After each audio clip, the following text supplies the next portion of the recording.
Sorry. Good evening and a warm welcome to everyone to St. George's German Lutheran Church.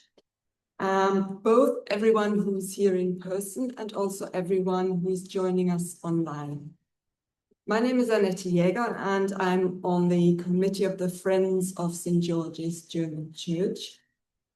And it's good to have you with us for another one of our series of St. George's talks. And our series of talks is really a chance for many people to visit this church for the very first time. And hopefully, like the rest of us, be absolutely overwhelmed by the beauty of this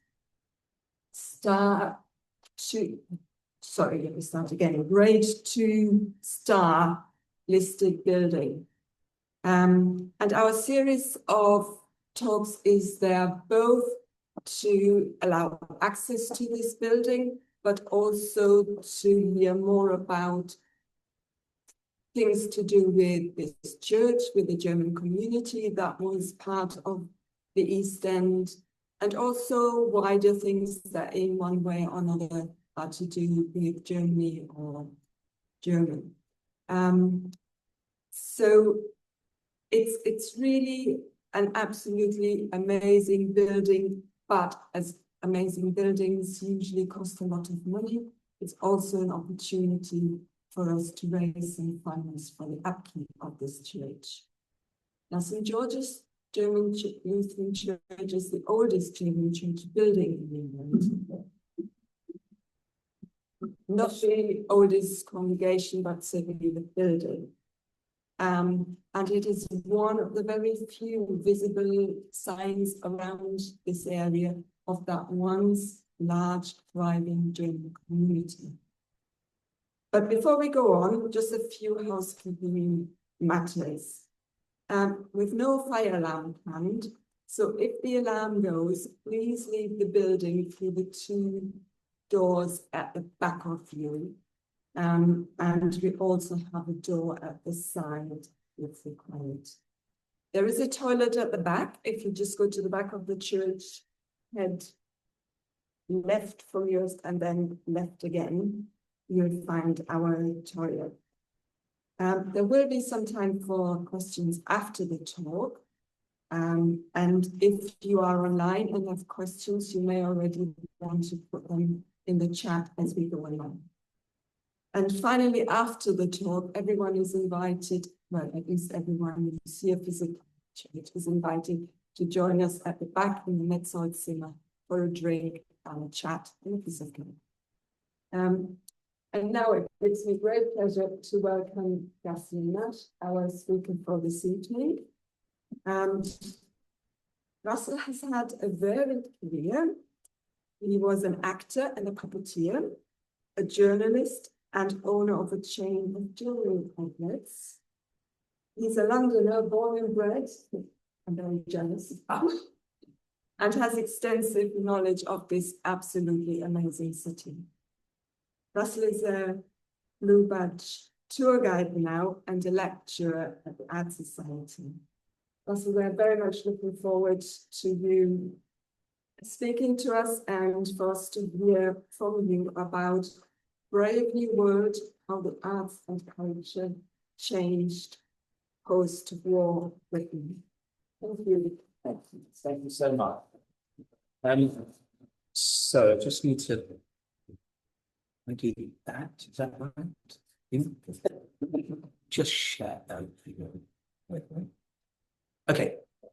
So good evening, everybody. Brave New World, how art and culture shaped post-war Britain. 1945 to 1960, I always think it's a period that is maybe not as well known. A lot of people know an awful lot about London in the Second World War. It's quite a familiar topic. And the 60s, is quite a familiar time. But so much happened in this period, 1945 to 1960, that often gets kind of overlooked. And it's a period of enormous change. The country in 1960 is almost unrecognisable from how it had been in 1945. And as is so often the way with these sorts of things, it's artists and creatives and writers who are at the forefront of these changes. And their responses to a sort of rapidly changing world was central to how Britain developed in this period. I'm starting with this quote from the...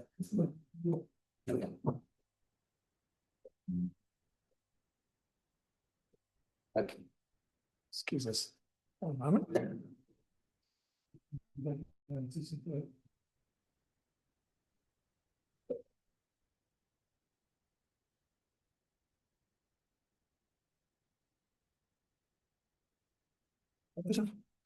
Excellent. Yeah, thank you. So this is a quote from The Tempest, William Shakespeare. "Oh, wonder how many godly creatures there are here. How beauteous mankind is. Oh, brave new world that has such people in it." And that quote was used by Aldous Huxley in a book in the 1930s, and it kind of struck a chord with people in post-war Britain as we moved from the post-war to the later society. So I thought it might be worthwhile just giving a bit of background to where we are. This is one of those bomb damage maps, and it just shows how much London. I give this lecture all around the country. I talk about London mainly. I give the lecture, I kind of make it sound like I'm talking about the rest of Britain, but I'm really talking about London. So it's good to be doing this here. So London is physically damaged. The citizens are exhausted, they're psychologically crippled. The country is economically, essentially an economic subsidiary of the United States of America. British power has disappeared and has been, America is kind of the dominant force in the world. And the air raids across the Second World War had killed 60,000 people in Britain, about half of those in London. People have lost everything, their homes, their businesses. Over 2 million homes in Britain have been damaged. Attlee's 1945 government promised homes and hospitals and education and kind of hope for everybody. But as is often the way in Britain, it's the weather that had something to do with it. In 1946, 1940, in January 1947, it snowed almost every single day in the United Kingdom as this icy northeast wind blew on the country. No sunshine recorded across most of the country for the whole of February. No sunshine at all. Paralysed industry, paralysed agriculture. And of course, as the winter ended and the snows melted, there were floods across the country. But that summer saw a bright sort of beacon of hope in this man here. This is Dennis Compton, the cricketer. He scored a century at Lords against South Africa with his brill-creamed hair and a smile on his face. And he was a sort of talisman of hope for people in this country, in this really quite degraded and austere place. But if you'd have been at Lords that day and looked out, the young and the old dressed identically, there were no teenagers there. There were no pineapples, there were no bananas, there were no washing machines, and there were no televisions. Now, the 1951 election saw Churchill and Conservatives return, but they sort of accepted the post-war contract that existed between the people and the government. But, records still revolved at 78 RPM, and on the radio and on the wireless, there were still swing bands and balladeers and crooners. Jamie Priestley, where is he? There he is. J.B. Priestley talked about a third age of Britain at this point. The first age was the age of the ancient universities and the cathedrals. And the second age is the age of the Industrial Revolution and canals, factories, and the railways. And he talked about a third age of bypass roads and cinemas and dance halls and Woolworths and factory girls who looked like Rita Hayworth, is how he described this third age. And architecture was absolutely key. As in many ways, architecture, the built environment is a designed one.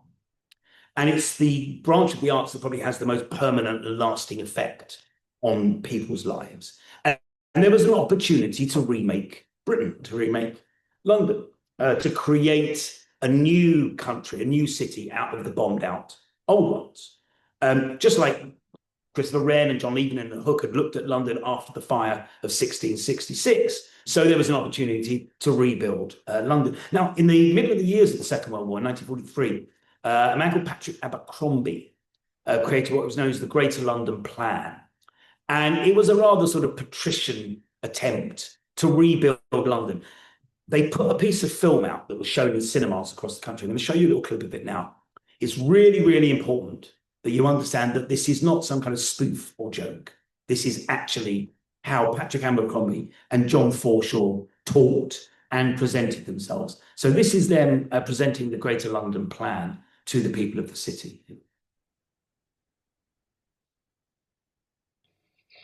Here in this book is a plan for the County of London. It isn't a hard and fast blueprint. Our plan is an idea, a plan for something that is living, something that is growing. Yes, it's rather like the way you plan a garden.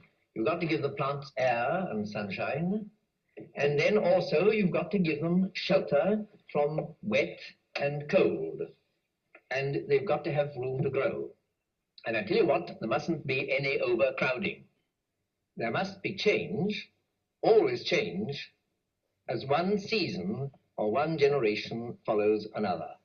The city exists because men have realized that by living together, they can enjoy many advantages. So this idea that these, upper class men, and they were acting from absolutely the best interests of people. But the idea that, these patrician men could rebuild a city, this is part of the Greater London Plan. It would have been zoned, city, areas for residential living and an industry and things like that. There were concentric rings of roads that went all the way. This plan, if it had been implemented to its full extent, would have been hugely disruptive. The area around here would have essentially been flattened. Covent Garden would have been flattened. Huge swathes of inner central London completely destroyed in order to build the brand new districts. Now, thankfully, I think we would all probably agree nowadays it's just as well that it didn't happen. This is one of the ideas of his. You can actually see, so Abercrombie was quite influential in the New Towns movement. So if you go to places like Harlow or Stevenage or Basildon or Crawley or Telford or Newtown or Hemel Hempstead or places like that, you can see evidence of what Abercrombie was trying to achieve. As I say, it would have involved the destruction of huge swathes of London. You can see little bits in London. This is the Churchill Gardens estate down in Pimlico. It was an area that had been designated for redevelopment. And I think if you can see from there, you can see how they kind of had a go. This was a completely open site here. It was very low rise, actually, the Churchill Gardens estate. I've got an image of it here. Yeah, I mean, nothing more than 12 stories tall, lots of open space. It was a mixed use and kind of, there was shopping and there was residential, all of this. It's a model estate, certainly much better than the stuff that had been going up in the 1930s that the London County Council had put up, these extreme high rise. Nicholas Pevsner, the architect critic, said of the Churchill Gardens estate, the best bits are very good indeed, and the sheer optimism of the estate is persuasive. So, if all of the estates of London that were built after the Second World War were looking like the Churchill Gardens estate, I think a lot of the social problems perhaps of the 70s and 80s may well have been avoided, but that was not to be the case. Food. I mean, because of rationing, people were obsessed with food in this post-war period. And in many ways, it was more difficult after the end of the Second World War than it had been during it. Rationing was actually more extreme in the late 1940s. There were more mouths to feed. There were men coming back from fighting overseas that needed to be feeded. There were places under British control in Europe that needed looking after. And of course, those freezing cold winters of 46, 47 meant that, food was in short supply. All sorts of ideas come up with of new kinds of food from South Africa. Came something called snoek, which I've never had the pleasure of eating it myself, but apparently it was disgusting. Sour, salty, tough fish. Even with food in short supply, tins of snook resolutely stayed on the shop shelves. Once people had eaten it, they never, ever went back to it. Petrol rationing returned in 1946. Bread, which hadn't been rationed in the war, was rationed. Now, the Conservatives actually won that election in 19... A lot of sophologists think that one of the key reasons why Churchill and the Conservatives returned in 51 was the promise to end rationing. So slowly in the 1950s, it came off the ration.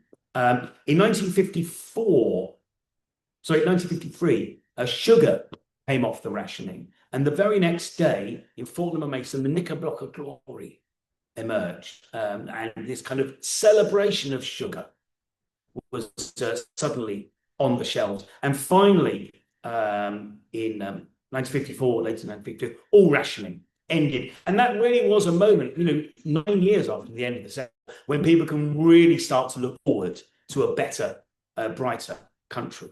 It was immigrants that led the way in some of the food. Italians, this is Rocco Forte, whose milk bars did a lot, and trattorias, Italian trattorias springing up all over the country. And the arrival from in Italy is arguably one of the most significant inventions of the 20th century.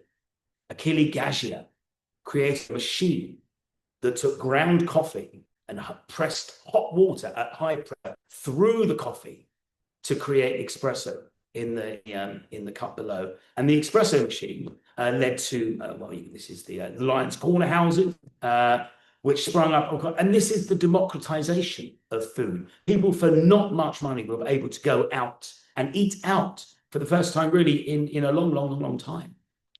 And there were celebrations planned across Britain, but here in London, a tonic for the nation.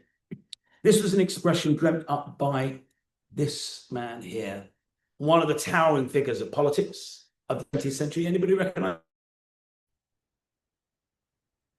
Ernest Bevin? No, it's not. It could be him. It's Herbert Morrison. So Morrison was the leader of the London County Council in the 1930s. He was Deputy Prime Minister. Sorry, he was Home Secretary in Churchill's wartime Prime Minister, and he was Deputy Prime Minister in Attlee's government. Very much a London man. And he came up with an idea to offer a glimpse into a safer, more comfortable, more enjoyable future. And opened on the 3rd of May, 1951, and it was, of course, the Festival of Britain over down on the South Bank. And one of the key things about the Festival of Britain is that it offered opportunities to a new generation of architects and artists and designers, young men whose careers had really been stymied by the Second War. Opened by King George III on the 3rd of May, 1951, exactly 100 years to the day since his great-grandmother, Queen Victoria, had opened the Great Exhibition in Hyde Park. 22 freestanding pavilions on 27 acres across the South Bank, an area that had been kind of untouched since the bombing. And it is centered that sort of tambourine-looking structure there, the Dome of Discovery, 90 feet tall. It housed exhibitions of the world and space. And then there was this, known as the Skylon. It towered 90 meters in the air, and it looked like it was almost floating in the air. Designed by Paolo Moya, actually, the two architects who designed the Churchill Gardens estate. People joked that it was a representation of the British economy because it had no visible means of support. There was the Lion and the Unicorn Pavilion. There was which kind of showed it kind of in this very 1950s ways. It took old-fashioned British crafts. This is corn weaving, and created these very kind of modern displays. The free form nature of the site. When you read people's comments about the Festival of Britain, people that went, one thing people talk about a lot was the free-form nature of the site. In a world where people were really used to being told which way to go, where to go, what to do, when to do it, the idea that you could just wander around and go anywhere you like was a real tonic for people. The other thing people always talk about is the soft toilet paper. That for many people, it was their first ever encounter with actual soft toilet paper on that shiny, hard stuff. Now, not everybody agreed with it. Churchill and the Conservatives were rather down on its socialist extravagance. Some people cut the cost of about 12 million, which is maybe 500 million in today's money. You could build hospitals or schools or something like that. And food is still rationed at this point, and petrol is still in short supply. And 1 month after the end of the festival, there was an election, Attlee's government fell, and almost the first thing that Churchill did was order the entire site to be leveled. And all that survives is the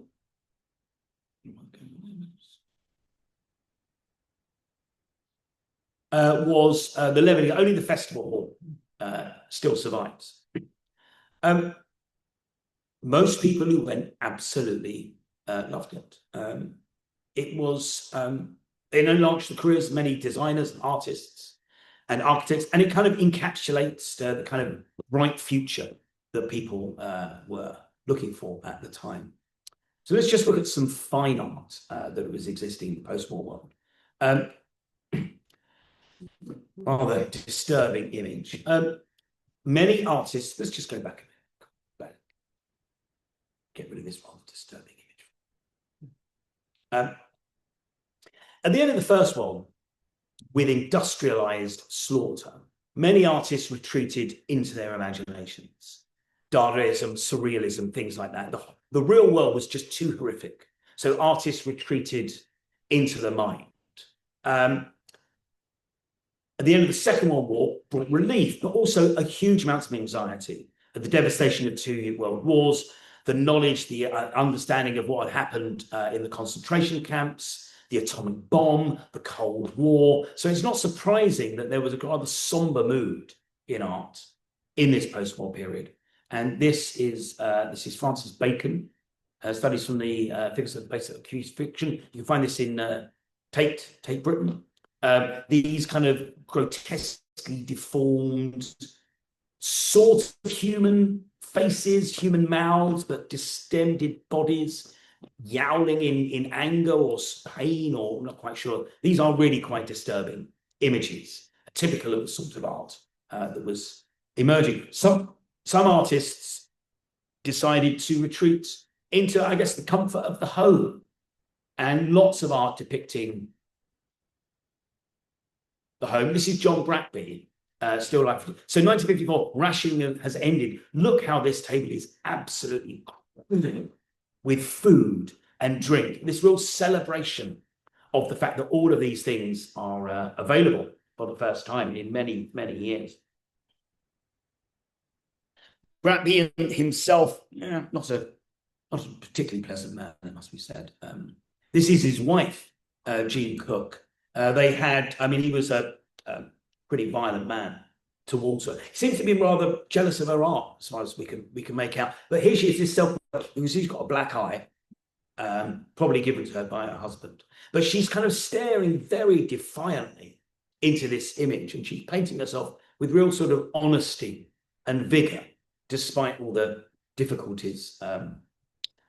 The other thing that we've got going on in Britain at this time is lots of emigres, people fleeing Nazi persecution or just leaving damaged Europe in the Second World War, and adding to the artistic life of the country. This is Magda Cornell. She was a Jewish refugee from Hungary, and her work kind of represents, it's not an actual part of the human body, but as we can see, it looks like it's part of the human body. And she's kind of painting, there's a direct connection between the rebuilding of Europe and the healing of a body after trauma or disease. And lots of stuff to do with the female body, sort of menstruation and lactation and stuff like that in her art. But these very sort of visceral works dominating. And probably the most famous artist of the period is L.S. Lowry. Now he's getting on a bit by this stage. He's well into his 60s, even into his 70s at this point. He's quite a well-established artist. But this 1950 work, which you'll find again in the Tate, is rather dispiriting, rather sort of joyless. I mean, Lowry himself is famously a lonely, solitary figure. If I had not been lonely, he said, I wouldn't have seen what I did. Everyday people in a kind of rather meager, trudging existence. He was incredibly successful, incredibly popular. Both the avant-garde and the general public all loved Lowry. But as I say, they're not the most happiest or most joyful of paintings, but they do sort of put us face to face with the reality of life. Now, for a younger generation of artists, they wanted to get lost in what was going on in America, across upon the American dream, the kind of optimistic world of America in this period. And that's kind of pop art, as is known. So this is Eduardo Palozzi. Now, Palozzi was Scottish, born in Edinburgh, of course, as the name suggests, it had Italian heritage. His family all interred during the Second World War. They believed to be sort of sympathisers with the enemy. He'd gone to the St Martin's School of Art. He'd gone to the Slade, and this is from one of his works. It says collage.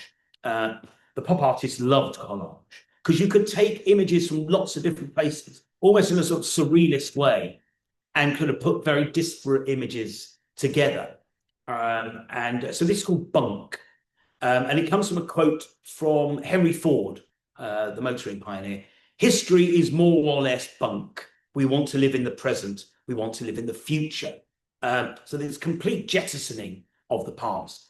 And, pop art was vibrant and it was modern and it dealt with the real world. It dealt with consumer goods and it dealt with a kind of optimistic future, which was, how the young people really were looking.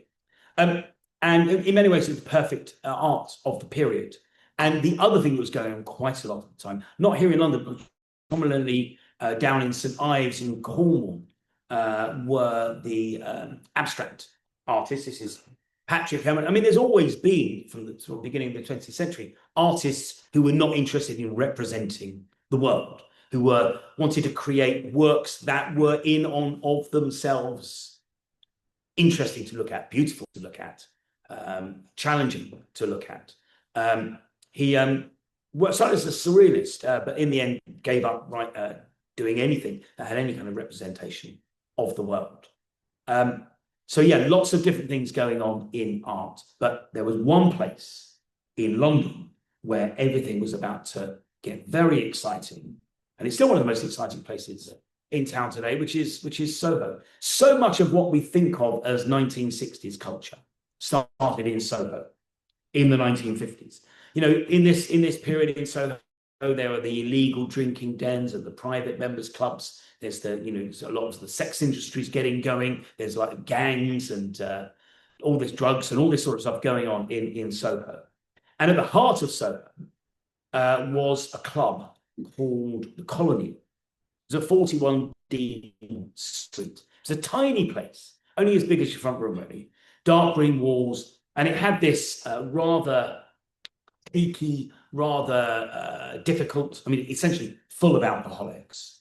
And it was run by this woman in the middle, Muriel Belcher, sometimes described as the rudest woman in Britain. I cannot even begin to describe or use the words that she used. But if she didn't call you those words, then you weren't really part of the club, essentially. So it was the Soho set. And artists, bohemians, known as the London School. So Francis Bacon was a regular at the Colony Rooms. He'd been thrown out of the family home as a young man. His father caught him cross-dressing as a teenage boy and had thrown him out of the house. And there's a fantastic movie called Love is the Devil with a young Daniel Craig as George, Francis Bacon's lover. They met very unusual circumstances. Basically, George was a burglar from the East End. He was burgling Francis Bacon's house when Francis Bacon came down and discovered them. And then they ended up having this rather intense and rather sadistic relationship for the rest of their lives. Lucian Freud and Frank Auerbach and Colin McGuinness, who wrote Absolute Beginners, and Tom Dryburgh, the Labour politician, they were all part of this very cliquey set in Soho. But I mentioned the Achillea Gaggia coffee machine. And in 1953, Gina Lollard-Bridgeter, the bombshell actress, as she would have been described, opened this. This is the Mocha Coffee Bar at 23 Frith Street. And in many ways, it was the template for coffee shops that sprung up all across the country. Lino on the floors, Formica on the tops of the worktops, and these classic Gaggia coffee machines. And we're starting to get a time there's full employment.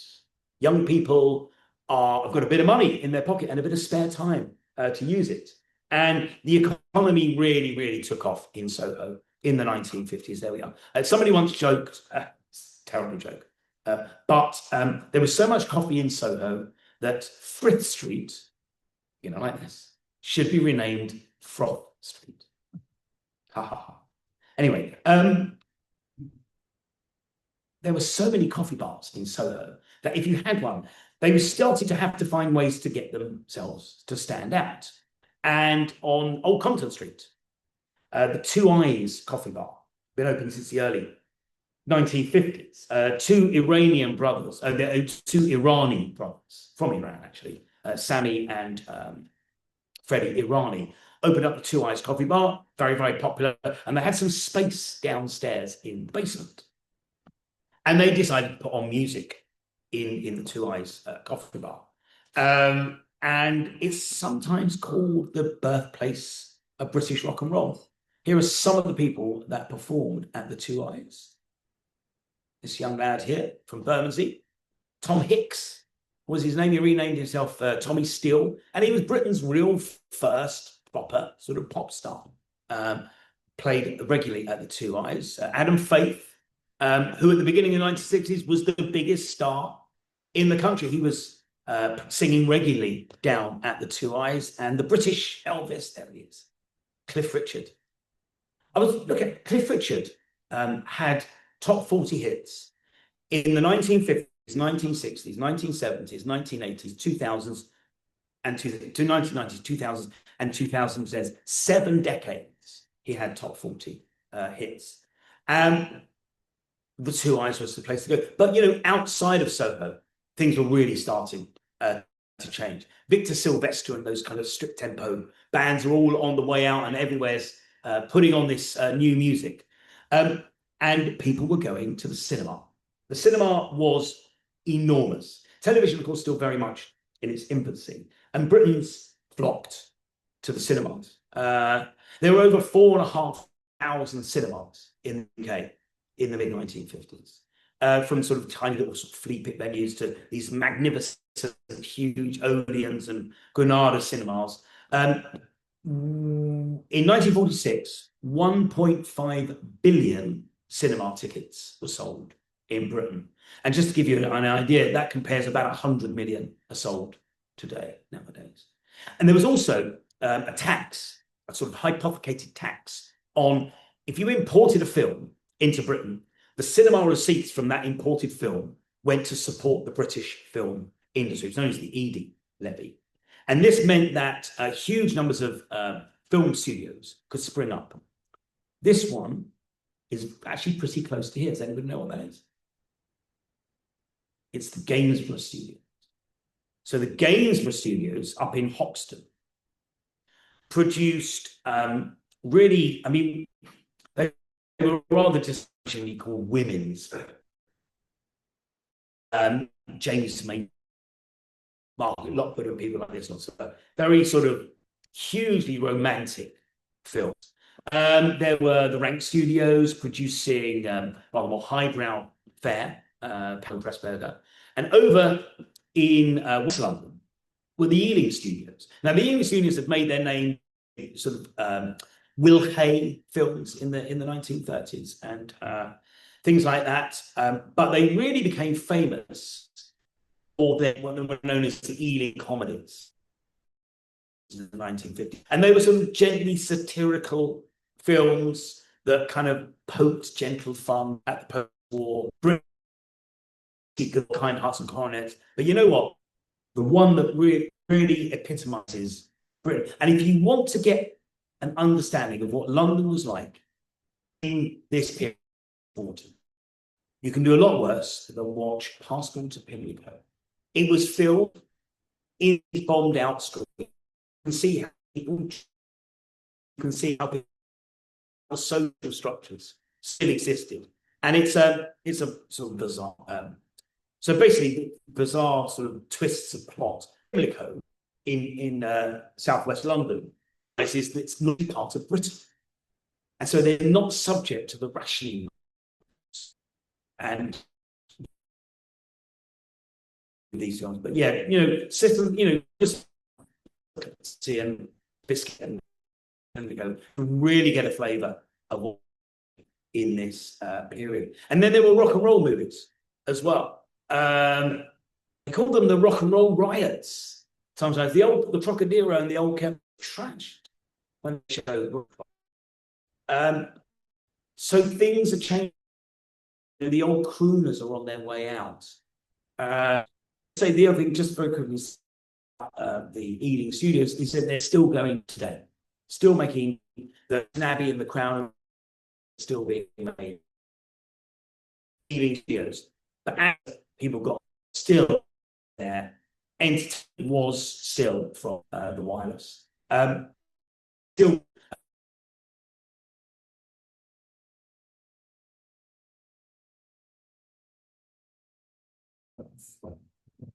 Hello again. So where were we? Yes, the wireless. Oh, yes, a technological innovation that changed the way that people got entertainment was the invention of small white plastic crystal receivers, so that young people didn't have to sit in the front room listening to that big box with their parents. They could go up to their bedrooms and they could listen to these new radio stations playing this new music. There were 5 million 15 to 24-year-olds in the UK in the late 1950s, and youth became a sort of social, political, and economic power. And there's a sort of fundamental shift in attitudes towards deference and cultural values. Even on the radio, even on the old-fashioned, more old-fashioned wireless, outgoing men in dinner suits reading the news, and in are coming men like this one, the goons. This not the officer class, but the class of enlisted men. The men who fought in the war were no longer kind of deferential to their betters, and the goons really kind of summed that up. And then we have the arrival of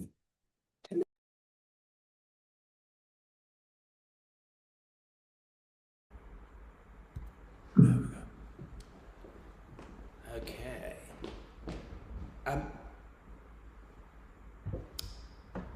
Yes. Go back. Yes. So television absolutely ruling the roost by the end of this period.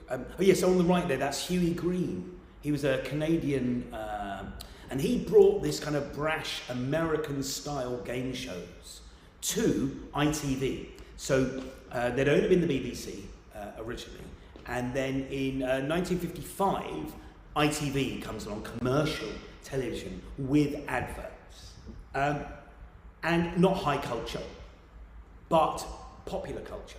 But interestingly, it's definitely clear as TV becomes ubiquitous, and by 1960 there's about 10 million TV sets, and half the population are watching most evenings.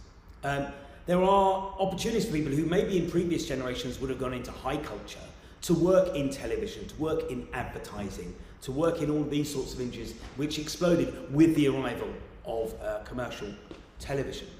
But the final section of sort of art that I want to look at really is the theatre, which was changing, of course, as well. At the beginning of this period, the Lord Chamberlain still held sway. Since the 1740s, in Robert Walpole's day, the Lord Chamberlain's office existed, and he was a crown servant appointed by the government who had the power to censor plays or even refuse to allow plays to be performed in this country. There was no right of appeal. He didn't have to give any reasons. He could just... Anyway, eventually, the Lord Chamberlain's office was abolished. But, you know, the theatre, the West End was still full of these sort of rather empty cavalcades. I mean, Ivor Novello's popular show was called Cavalcade. And they were, you know, rather sort of overblown, overwrought musicals. They didn't have much plot. People would just stand at the front of the stage out of nowhere and sing a song and then disappear back, and then the plot would continue. But at Drury Lane in 1947, an American musical opened that completely revolutionised the way that theatre existed. Songs that drove the plot forwards. And songs, crucially, that gave you, through song, a glimpse into the sort of inner life of the characters, the psychological life of the characters through song. And the songs are integral to the telling of the story. The man that wrote those words was Oscar Hammerstein, and the show was... Anybody? So close. Oklahoma. Carousel was their next one. Yeah, Oklahoma, an absolute pivotal moment in the story of popular culture because of these changes, as I say, that Oscar Hammerstein wrote. In 1952, The Mousetrap opened with the big stars of the day, the husband and wife team, Richard Attenborough and Sylvia Sim. 72 years, I think it is now. Apart from a gap during COVID, it's run continuously ever since. Over 10 million people have seen The Mousetrap. And then from Europe came this absurdist theatre. This is Waiting for Godot by Samuel Beckett. Opened at the Arts Theatre in London, directed by the 24-year-old Peter Hall, who was to go on to run both the National Theatre and the Royal Shakespeare Company. And this sort of rather sparse, claustrophobic style of theatre really influenced a new generation of playwrights, particularly people like sort of Harold Pinter and people like that. But, you know, most of the theatres in the West End were still dominated by these kind of French doors, anyone for tennis, don't quibble, Sybil type plays, which seems increasingly outmoded and outdated and out of touch with the young people. And down in Chelsea, at the Royal Court Theatre, a play opened in 1956 that kind of blew this rather staid theatre world apart. It was called Look Back in Anger, and it was by John Osborne, who the Times newspaper called the angry young man of British theatre. And we have social realism, working class people's lives on stage, real lives, real problems, real life depicted on the stage, really, you know, for the first time in so many ways.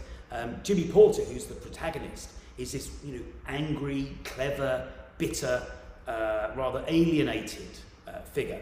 And against the background of the Suez crisis, plummeting church attendances, rising crime, this really encapsulated this mood in Britain in the late 1950s. And as an aside, nothing epitomised Britain's diminished place in the world than something that happened up at Wembley Stadium in November 1953. 100,000 people watched the England football team humiliated. First time ever that England had been beaten at home. And they were beaten 6-3 by Hungary, not even a first class. And that, for so many people in this country, that really encapsulated how this country had, you know, the country that invented football, beaten at home in such a fashion, really encapsulated the kind of decline of Britain in that period. But over in East London, not very far from here, over in Stratford, we have a new populist kind of theatre emerging. This is Joan Littlewood.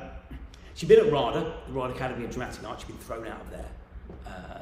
She'd gone to work for the BBC, but she found that rather, or I think it was rather, she left by mutual consent. She wasn't really the sort of person that they wanted, kind of radical political woman. And the Theatre Workshop, as they were known, they took over the Theatre Royal Stratford East, which was semi-derelict. And almost like a commune, they would restore the theatre in the day and put on plays at night. To begin with, radical reinterpretations of Shakespeare, Ben Jonson, Brecht, people like this. But they really came to the fore with a play called A Taste of Honey, which opened in 1958. Again, a working class woman, teenage pregnancies, homosexuality, which of course is still illegal, mixed race marriages, all of these sorts of things. A huge success at Stratford East, a huge success around the country. And another sign that the Britain of the late 1950s is completely different to how it had been. And their biggest success was a musical, well, a play with music called Fings Ain't What They Used to Be. The music was, and the lyrics were by another local lad to here, Lionel Bart. Now, Lionel Bart had had some success. He'd written Living Doll for Cliff Richard and a few other pop hits. He was going on, of course, to write one of the great British musicals, Oliver, a few years later. But Things Ain't What They Used to Be was a massive popular success. And it was set in Soho in the 1950s, and there were low-life characters and spivs and teddy boys and prostitutes and, you know, corrupt policemen and all this kind of stuff. There's a young Barbara Windsor in the middle there.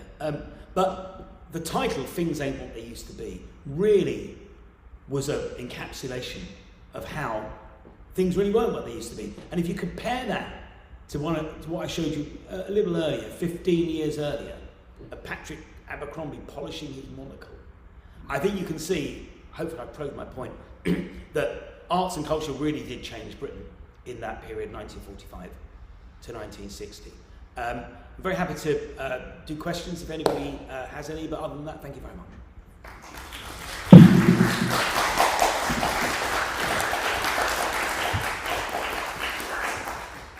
We have one comment online, Oh yes. which is that somebody says that she remembers travelling from the north to go to the concerts at Two Eyes, from Edinburgh. I know what that is. All the way from Edinburgh to the Two Eyes. Interesting, to say about the Two Eyes. The coffee shop, the Two Eyes, closed many, many years ago. And then it was all different things over the years. And it's now a fish and chip shop. But when they were redoing the building as a fish and chip shop about 4 or 5 years ago, they knocked down a wall. And if you go to Poppy's Fish and Chips on Old Compton Street now, as you go in, is the mural on the wall that says the Two Eyes that they discovered. So it's like an actual piece of, sort of rock and roll history on the wall of Old Compton Street, if anybody's ever that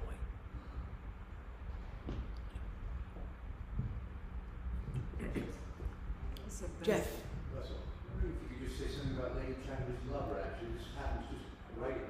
Yeah, Lady Chatterley's Lover. I mean, I haven't included literature in this because it's a whole other topic. But yeah, and the other thing is, I think the Chatterley's trial was in the 60s, not the 50s. Yeah, so that's my excuse for not including it. But yeah, this idea that, you know, would you allow your wife and children and your servants to read a book like that was one of the phrases that one of the lawyers used in the trial. Yes, in literature, as in all of these other arts, people are really pushing the boundaries and writing quite radical new stuff. And young people didn't care what the older generations thought. And this was the older generations, these, more sort of, they didn't know how to deal with these teenagers. Was teenager an American word? Teenager, I believe, I should repeat the question, shouldn't I? Teenager, I believe, is an American word, but it really took off here, and it was used a lot here. Apart from the Royal Festival Hall, where do you think are the best places in London to get a flavour of your period? The best places in London to get a flavour of the period? Well, the Churchill Gardens estate is a really good one to go. Tate Modern, which was a 1952 power station. There's not much of it left. There's not much of it left. I notice it increasingly as I go around town. Victorian buildings, Edwardian buildings, 1930s buildings, all there.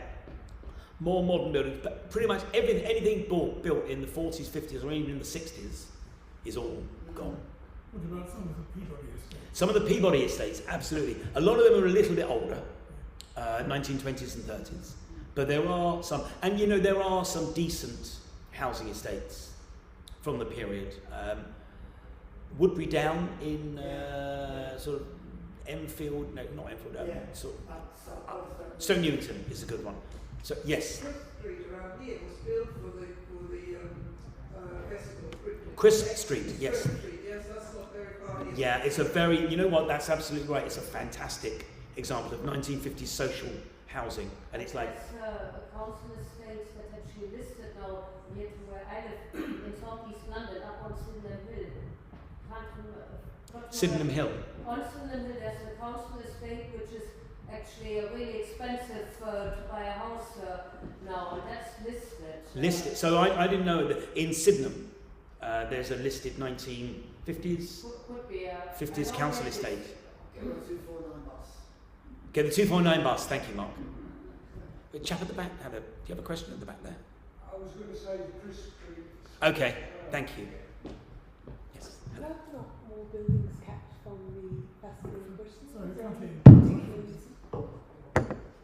Question was why not more buildings were kept from the festival in Britain? Why were there more buildings not kept? I mean, most of them were temporary structures, so it was designed to be taken down. But as I mentioned, Churchill and the Conservatives, when they came in, they thought it was rather a promotion of socialism, and they wanted to get rid of it.